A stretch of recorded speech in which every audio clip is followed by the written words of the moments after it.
में 3,44,823 लोग राज्य में नौकरी ढूंढ रहे हैं। ये आंकड़ा श्रम विभाग की ओर से अपडेट किया गया है। इसको लेकर भाजपा प्रदेश अध्यक्ष सह नेता प्रतिपक्ष बाबूलाल मरांडी ने ट्वीट कर इसकी जानकारी दी है और राज्य सरकार पर जमकर हमला भी बोला है। वहीं इस मसले पर रांची के युवाओं ने कहा कि श्रम विभाग में निबंधन करा लिया है और रोजगार की तलाश में वो लगातार भटक रहे हैं, लेकिन कोई भी परीक्षा सफलतापूर्वक रिजल्ट तक नहीं पहुंच पाती है।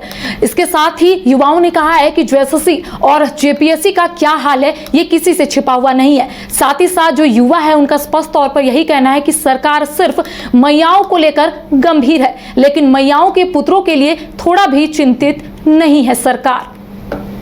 ज्यादा जानकारी के लिए इस वक्त हमारे साथ हमारे सहयोगी कुंदन मौजूद है। कुंदन से बातचीत करते हैं कि लगातार जो अभ्यर्थी है जो परीक्षा दे बैठे हैं और उनका कहना है कि राज्य में रोजगार का रास्ता सरकार साफ नहीं कर रही है, क्या कुछ अपडेट है? क्योंकि आज और जिस तरीके से नेता प्रतिपक्ष सह भारतीय जनता पार्टी के प्रदेश अध्यक्ष बाबूलाल मरांडी ने सरकार पर निशाना साधा है, जो आंकड़ा श्रम विभाग से जारी किया गया है, इसको लेकर अब सियासत भी तेज हो गई है।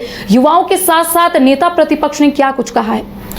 बिल्कुल करिश्मा, जिस तरीके से नेता प्रतिपक्ष सह भाजपा प्रदेश अध्यक्ष बाबूलाल मरांडी का जो ट्वीट आया है उसमें सिर्फ आंकड़ा ही नहीं जारी किया गया है, बल्कि उन्होंने सीधे तौर पे सरकार पे यह निशाना भी साधा है कि पलायन जो है रुक नहीं रहा है। पलायन जो हायर एजुकेशन लेकर भी जो लोग हैं वो न्यूनतम दर के जो नौकरी है वो करने के मजबूर हैं। साथ ही उन्होंने यह भी कहा, आरोप लगाया कि नियोजन कार्यालय में सिर्फ बेरोजगारों की जो पंजीकरण सिर्फ होता है और उसके आगे कोई पहल नहीं होता है। ये एक प्रकार से अगर देखा जाए तो बहुत बड़ा आरोप जो है नेता प्रतिपक्ष के द्वारा जो है यह लगाया गया है राज्य की वर्तमान सरकार पे। हालांकि अगर इससे अगर इतर होकर अगर हम बात करें तो जो रांची के जो युवा हैं उनसे इस पूरे प्रकरण पे हम जानना चाहें कि आखिर क्या वास्तु स्थिति है, तो उन्होंने सीधे तौर पे जो बाबूलाल मरांडी के द्वारा जो ट्वीट किया गया था उसमें कहीं ना कहीं वो हामी भरते हुए दिखाई दे रहे थे और उन्होंने सीधे तौर पे कहा करिश्मा कि जो स्थिति है वो किसी से छुपा नहीं है। जो चाहे जेएसएससी हो जेपीएससी हो,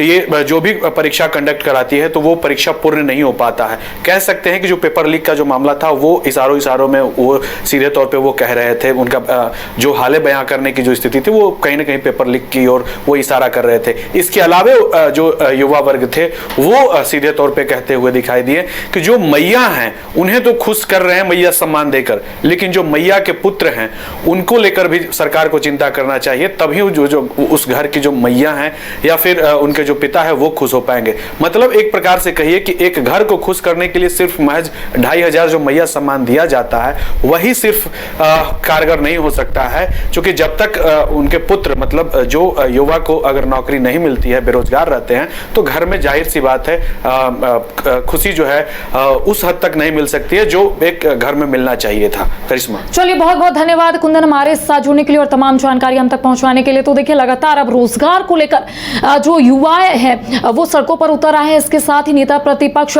बाबूलाल मरांडी ने भी ट्वीट किया है। जो आंकड़ा श्रम विभाग की ओर से जारी किया गया उसको लेकर अब कहीं ना कहीं सियासत जो है वो तेज हो गई है। राज्य के जो युवा है वो लगातार यही बोलते हुए नजर आ रहे हैं कि जेपीएससी हो या फिर जेएसएससी, जो भी परीक्षा ली जाती है वो विवादों में ही रह जाती है।